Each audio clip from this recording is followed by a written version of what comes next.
Shalom Bible Lovers. Menurut kalender gerejawi, saat ini kita sudah memasuki minggu keempat dari 7 minggu sengsara. Itu berarti perayaan Paskah tinggal sekitar 3 minggu lagi. Kiranya kita terus bertumbuh dalam pengenalan akan Allah dan kebenarannya. Amin. Dalam video kali ini saya akan mengungkapkan siapa sajakah orang-orang atau kelompok orang yang pernah dan bahkan terus berusaha merekayasa fakta-fakta tentang Yesus demi meruntuhkan iman Kristen. Silakan simak.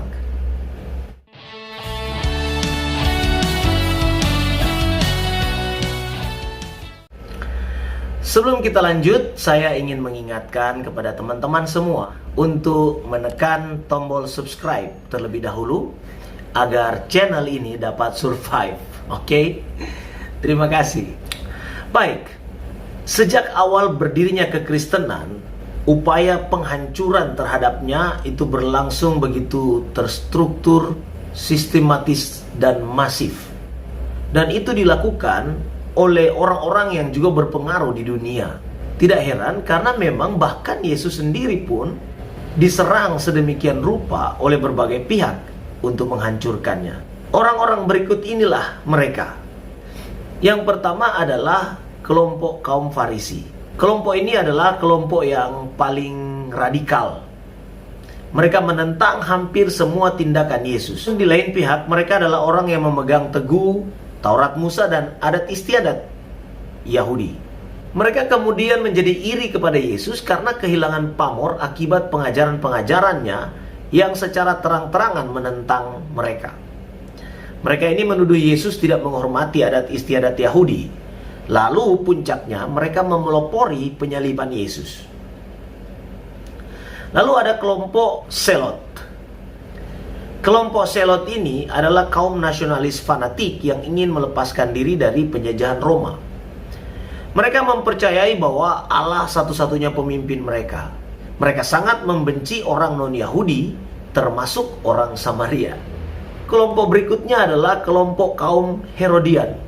Ini adalah sebuah partai pendukung pemerintah Herodes Agung dan sangat menolak pemerintahan Roma. Bersama Herodes, mereka menentang Pilatus. Namun akhirnya mereka melupakan perseteruannya saat penangkapan Yesus. Dan disebabkan desas-desus pengangkatan Yesus sebagai raja, maka mereka pun akhirnya menentang Yesus. Lalu ada kaum Saduki. Mereka dapat dikatakan sebagai teman baik kaum Farisi. Mereka sering bersekongkol untuk menjatuhkan Yesus. Kaum Saduki adalah golongan pemimpin agama Yahudi. Sebagian besar terdiri dari para imam. Nah, mereka mendasarkan pengajarannya dari kelima kitab Musa dan menolak segala adat istiadat yang ditambahkan kemudian. Mereka ini juga tidak percaya ada kebangkitan dan malaikat-malaikat. Yang menarik, mereka adalah orang-orang yang memonopoli perdagangan di halaman Bait Allah. Itulah sebabnya mereka lah yang dituduh Yesus sebagai sarang penyamun di rumah Allah. Dan mereka sebaliknya menuduh Yesus sebagai penyesat karena ajarannya tentang kebangkitan sesudah mati. Dan Yesus membalikan tuduhan mereka sebagai penyesat. Lalu ada lagi beberapa sejarawan Roma pada abad pertama. Ada seorang yang bernama Suetonius Tranquillus. Dia hidup pada tahun 70 sampai 130.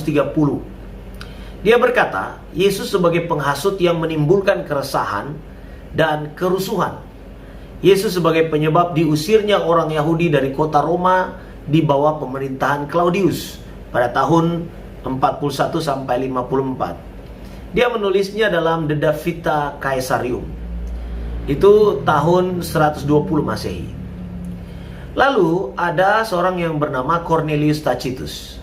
Tahun 56 sampai 118. Dia berkata, Yesus sebagai penjahat yang membuat kekacauan, yang membuat gerakan di Yudea lalu berhasil menguasai Roma. Itu katanya. Lalu berikutnya pada tahun 61 sampai 113 ada seorang yang bernama Pliny Muda. Dia menjuluki kekristenan sebagai bentuk tahyul yang berlebihan. Itu kelompok di abad berikutnya. Lalu ada lagi Yesus dalam pandangan kaum rasionalis pada abad ke-18. Sebenarnya pola pemikiran rasionalis ini telah dimulai sejak tahun 1500-an oleh René Descartes. Tepatnya 1596 sampai 1650 dia hidup. Pemikiran seperti ini telah menghasilkan metode baru dalam menginterpretasi sejarah. Sehingga akhirnya Alkitab pun ditafsirkan dengan pola yang diterapkan terhadap sejarah pada umumnya. Hasilnya, pada abad ke-18 rasio diceraikan total dari iman. Nah, segala sesuatu yang dianggap tidak masuk akal ditolak kebenarannya. Hingga mereka tiba pada pandangan bahwa gambaran Yesus dalam Alkitab tidak akurat. Alkitab hanya merupakan hasil refleksi teologis dari para penulis yang tidak sesuai dengan kehidupan Yesus. Herman Samuel Reimanus adalah orang yang mempopulerkan pandangan demikian pada tahun 1774 dengan tulisan yang berjudul The Fragment. Akhirnya ini terus-menerus digali serta dikembangkan setiap zaman. Lalu muncullah usaha-usaha pemutarbalikan fakta sejarah. Herman Samuel Reimanus itu adalah salah satu juga yang melakukannya. Dia berkata, bila dinyatakan secara serius mengenai Yesus sejarah, maka akan dijumpai kenyataan bahwa kekristenan berdiri di atas kesalahan. Menyusul dia ada seorang yang bernama David Friedrich Strauss. Orang ini berkata, ada latar belakang sejarah yang mendasari cerita kehidupan Yesus yang dipaparkan dalam Injil. Tetapi cerita itu sudah diramu dan ditambah oleh keluguan dan fantasi pengikutnya dan ditulis dalam kerangka mitos untuk memenuhi harapan yang tertulis dalam Perjanjian Lama. Demikian pula Martin Kaller. Dia berkata yang paling penting adalah kerigma, bukan Injil. Kelihatannya dia ingin membantah pandangan yang tadi, tetapi sebenarnya esensinya sama. Ada seorang ibu juga yang bernama Barbara Thiering. Dia berkata begini, Yesus itu menikah dengan Maria Magdalena, bercerai, kawin lagi, dan kemudian mempunyai 3 anak. John Spong sama juga. Dia berkata bahwa Maria diperkosa dan melahirkan Yesus. Lalu Yesus sendiri mungkin menikah dengan Maria Magdalena. Orang lain lagi yang bernama John Dominic Crossan. Dia berkata, Yesus disalib dan kemungkinan mayatnya dimakan burung pemakan bangkai atau dimakan oleh anjing-anjing. Setelah mereka ada perkumpulan yang bernama Jesus Seminar. Jesus Seminar ini menyimpulkan bahwa Yesus tidak pernah mengatakan bagian terbesar dari apa yang dikemukakan dalam Alkitab. Mereka menambahkan Yesus dari Nazaret adalah figur yang jauh berbeda dari apa yang telah dipercaya oleh sejarah gereja dan oleh kredo-kredo mengenai keberadaannya. Ada lagi yang disebut dengan Injil-Injil Koptik. Injil Koptik yang pertama adalah Injil Thomas. Di dalam Injil ini ditulis bahwa Yesus senang berbicara kepada Thomas secara rahasia. Lalu Thomas diklaim sebagai murid yang paling dikasihi. Lalu Yesus meminta para murid untuk memperoleh pengetahuan yang tertinggi supaya mereka terbebas dari kematian. Dan di dalam Injil ini Yesus berjanji kepada Maria Magdalena akan membimbingnya memperoleh pengetahuan supaya bisa menjadi laki-laki, supaya sempurna. Injil ini diusulkan oleh kelompok Yesus Seminar sebagai Injil kelima.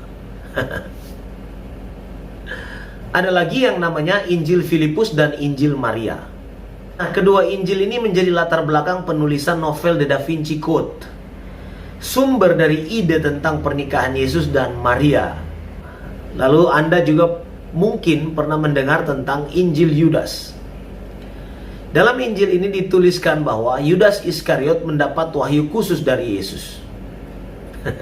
Injil Koptik ini sudah dikuliti habis-habisan oleh pakar Perjanjian Baru seperti Darrell Bock dan kawan-kawan. Sudah dibuktikan bahwa Injil ini tidak autentik.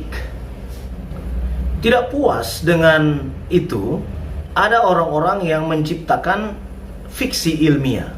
Pertama ada nama Michael Bygant dan Richard Leigh. Mereka menulis sebuah buku yang berjudul The Holy Blood, The Holy Grail.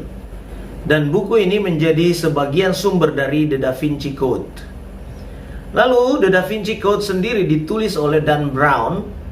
Dan di dalam tulisan ini dia berkata bahwa Yesus menikah dengan Maria Magdalena yang kemudian melahirkan kaum ningrat Prancis. Lalu ada lagi Pierre Plantard. Dia mengekspos mitos biarawan Sion. Dan akhirnya Plantard mengakui kebohongannya dan dipenjara. Ia meninggal pada tahun 2000. Ada lagi penemuan arkeologis yang spekulatif. Ada seorang pakar yang bernama James Tabor. Tabor mengemukakan bahwa Yesus sebenarnya tidak pernah bangkit karena tulang-tulangnya sudah ditemukan di makam Talpiot. Dan yang terakhir, mereka bekerja di masa-masa sekarang ini dan di Indonesia. Siapakah mereka? Mari kita simak video berikut ini.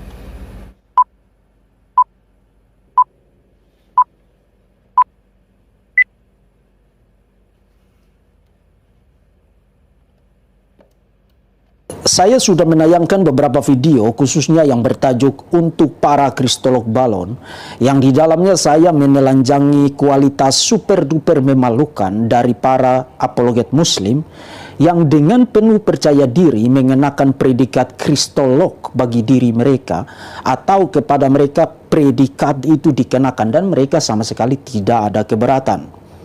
Nah, kedunguan semacam itu sangat membosankan.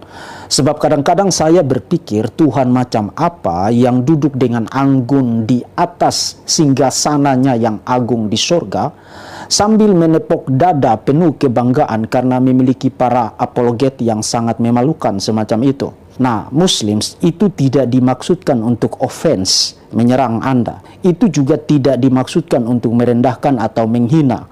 Itu adalah deskripsi, gambaran faktual mengenai kondisi nyata yang Anda miliki, para apologet yang Anda miliki, yang kita bisa sebut sebagai para jenderal intelektual di garis depan untuk membela Islam, tapi sebenarnya tujuan utama mereka adalah menyerang kekristenan seperti yang mereka lakukan selama ini dengan membabi buta siang dan malam kapan saja. Jadi hingga kini usaha untuk meruntuhkan iman Kristen masih tetap berlangsung. Namun segala bentuk penyimpangan tersebut bukanlah suatu penghalang bagi pertumbuhan iman yang dinamis. Tugas Anda dan saya sekarang adalah mempersiapkan diri sebaik mungkin untuk membentengi umat dari segala macam penyesatan. Teruslah belajar. Demikian video kali ini, kiranya Tuhan memberkati kita semua. Amin.